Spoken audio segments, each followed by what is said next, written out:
Rangers lose to the Florida Panthers by a score of 4-3, and the Rangers drop to 19-8-4. This was their first game that they had played in almost 2 weeks, as due to COVID and the holidays, but mostly because of COVID, there's been a lot of postponements. The Rangers had a couple of games postponed, as I suspected might be the case after their overtime loss to Vegas.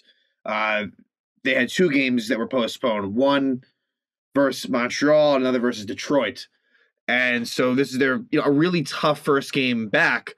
And the Rangers were mildly affected in terms of who was on the COVID list. Not majorly, but not insignificant either. Notably, Ryan Lindgren on the COVID list, who's a top 4 defenseman for the Rangers, plays with Adam Fox, really key defensive defenseman. And also Kevin Rooney on the list as well, someone who, is an everyday player for the Rangers on the fourth line, but also kills penalties. Alexander Georgiev, the backup, he was out as well, but Igor Shesterkin was back, so that wasn't a huge deal. And Jared Tenorti, a depth defenseman who hasn't played for the Rangers in a while, he was also on the COVID list. So not terrible. The Panthers, I think, who had been hit hard by COVID recently, I think that they were in a pretty okay spot. I mean, they had a lot of guys that came back. Huberdeau, Barkov, that might have been due to injury, but Mackenzie Weegar. Either way, this is a pretty fully loaded Panther team, and the Panthers returned the favor. The Rangers gave the Panthers their first regulation loss, if you remember, in November. It was a 4-3 Ranger win, a game in which Shesterkin played really well. This game, Shesterkin did not play as well. It's not on him, but he did not play well. And I'd even go as far to say, if somehow, let's say Georgiev, the recent Georgiev, maybe the result's different, but he's not the story. But the third goal by the Panthers was a really bad one. The goal that gave the Panthers the lead was a bad goal by Shesterkin.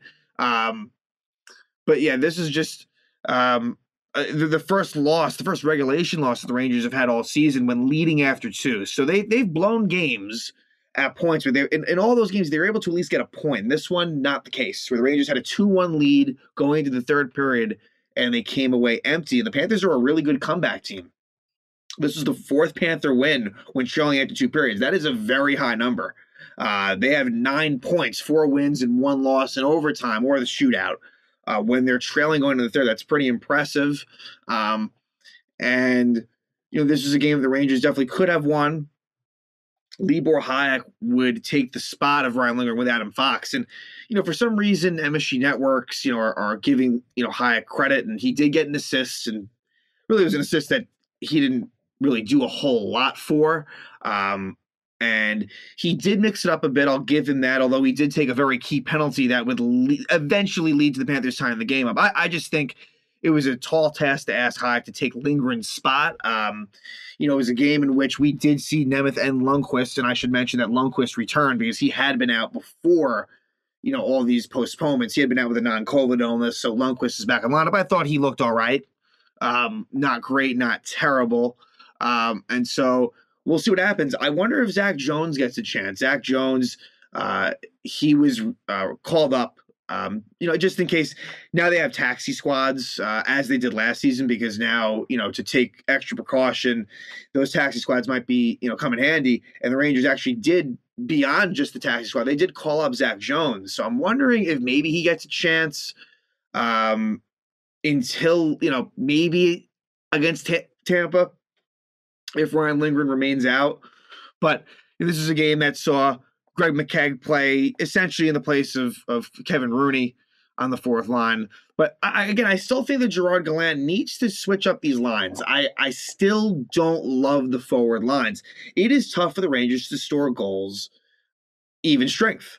They are a very good special teams club. Very good on the power play, good on the penalty kill, even strength, not great. Not horrible, but they really have a tough time generating goals. But the Rangers would score a couple of even strength goals in this one, and one of them, Artemi Panarin, who had been out. he missed that Vegas game. And that was the only game that he missed. And he actually would have been back for the Montreal game, as it turns out, which was supposed to be the next game. And Panarin scores a really nice goal. It was a good pass from Ryan Strome. Trouba gets the other assist. And Panarin gets his 10th goal of the season. And it was a play in which he, sort of glides past Ekblad, makes a nice play, and Panarin, goes backhand, kind of fans on it, but it goes through Bobrovsky. So not a great shot, but it was a nice move to get in that position for Panarin, and it gives the Rangers a 1-0 lead. And I felt like the Rangers played a pretty good first period. Gave up a little bit too many chances, but I thought that they could have been up by more than one. They did have a couple of power play opportunities unsuccessful. That's the problem. You got to take advantage of those chances. Some good zone time, but they weren't able to score. So you would have liked for the multi-goal lead going to the second. And then Ryan Strome takes a penalty early in the second. And, it's another stick infraction penalty for Strome. He just gets into that bad habit where, it's a slashing penalty. He can't do that. But they were able to kill that off. And then a few minutes later, the Panthers tie it on a goal by Anton Lundell.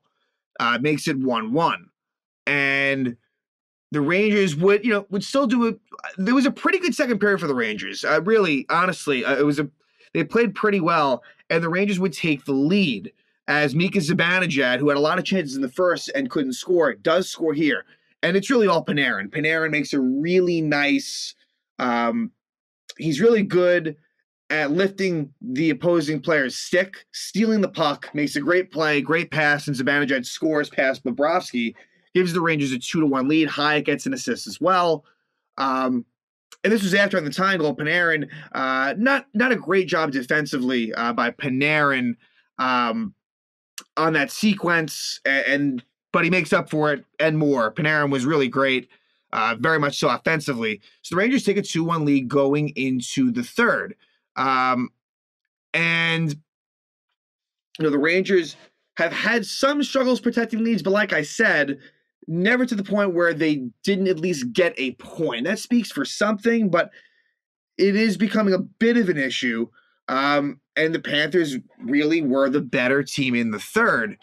Absolutely. They turned it up, and there was a chance for the Rangers to make it 3-1 as Panarin makes a great pass to Ryan Strome, breakaway, and he cannot score. And look, Ryan Strome's a good player. He is, but really needed him to score a goal there. That could have changed the entire game, and you felt like right there, once you didn't score, you just didn't feel good about things. And just further to that point, Dryden Hunt, who was a former Florida Panther, you got to get him off that line. You got to get him off the line. I feel bad for Panarin. He's so good, and yet he plays with Strome, who, differing opinions on him. We'll let that be. But Dryden Hunt, I'm sorry. He was a -3 in this game. I didn't love even beyond seeing that number, I just didn't love the way he played. And sure enough, the Panthers do tie it up as Mackenzie Weegar scores his first goal of the season, and that ties it up at 2. So, and that was a play where I believe it was that goal where, yes, this was where Libor Hajek takes a penalty, and they kill it off. It was an interference call, but very soon thereafter, the Panthers tie it up. So I do blame Hajek there a bit. And also Dryden Hunt, there was a play where he really should have went for the puck, goes for the hit, and Weegar ends up scoring, just out of position. Really rough night defensively for the Strome line with Panarin and Hunt. And Hajek was on it for a lot of goals against as well. So that ties it up at 2. Then Florida takes the lead. Bad goal by Shesterkin. This is a no doubt bad goal by Igor Shesterkin. The goal is Carter Verhaeghe about halfway through the third. And it's a goal that we're not used to seeing from him this season.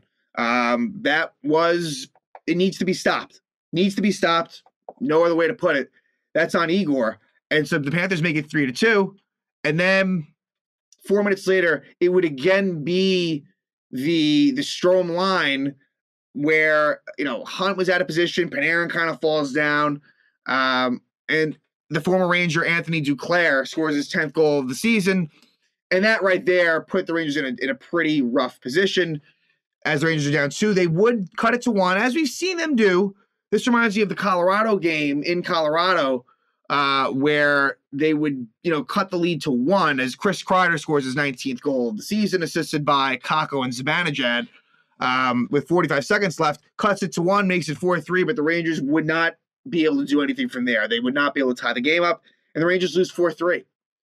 I think to the Philip Hedl line where him specifically, it's just not good enough. Philip Hedl, it's simply not good enough what he's, putting out there.